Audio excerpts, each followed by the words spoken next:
Teori belajar konektivisme. Halo, kami dari kelompok 5 yang beranggotakan Devinda Septa, Eva Susanti, Melisa, Monica Hesti, Nur Halimah, Razi Ananda, dan Juliana.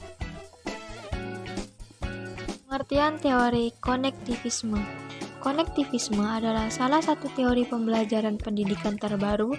Ini berfokus pada gagasan bahwa orang belajar dan tumbuh ketika mereka membentuk koneksi. Ini bisa berupa koneksi satu sama lain atau koneksi dengan peran dan kewajiban mereka dalam hidup mereka. Guru dapat memanfaatkan konektivisme di kelas mereka untuk membantu siswa membuat koneksi ke hal-hal yang membuat mereka bersemangat, membantu mereka belajar. Mereka dapat membantu menciptakan koneksi dan hubungan dengan siswa mereka dan dengan kelompok sebaya mereka untuk membantu siswa merasa termotivasi tentang belajar. Guru dapat membuat strategi dan teknik khusus untuk menerapkan teori pembelajaran ini di kelas mereka.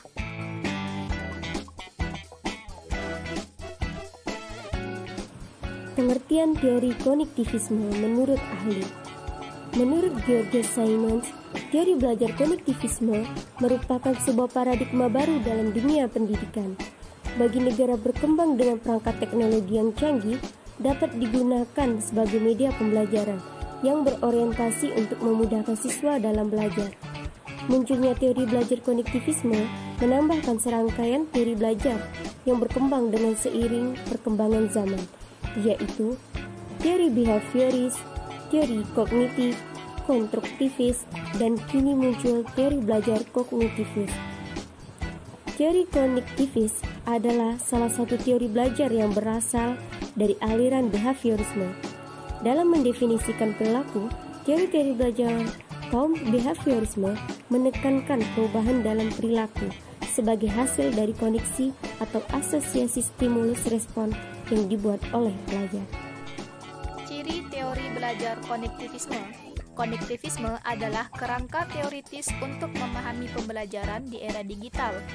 Ini menekankan bagaimana teknologi internet seperti browser web, mesin pencari, wiki, forum diskusi online, dan jejaring sosial berkontribusi pada jalan baru pembelajaran.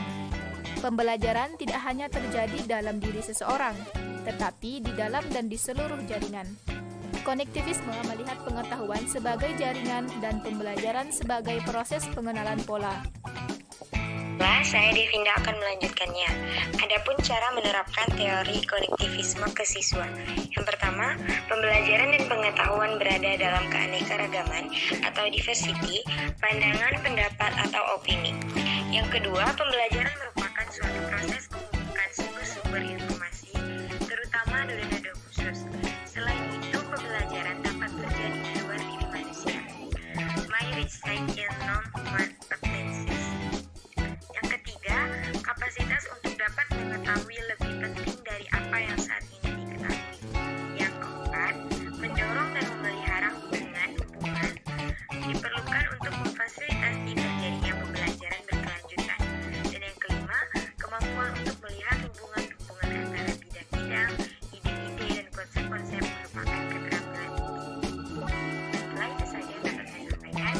Selanjutnya, saya akan serahkan kepada rekan saya. Cara menerapkan teori konektivisme ke siswa. Yang keenam adalah kemuktahiran. Akurat, pengetahuan up-to-date merupakan tujuan dari kegiatan pembelajaran konektivisme. Yang ketujuh, pengambilan keputusan merupakan proses dari pembelajaran. Yang kedelapan, memilih apa yang akan dipelajari sangat penting dalam menghadapi banjir informasi. Yang terakhir adalah makna dari informasi yang masuk harus dilihat melalui kacamata suatu pergeseran realitas. Kelebihan teori belajar konektivisme.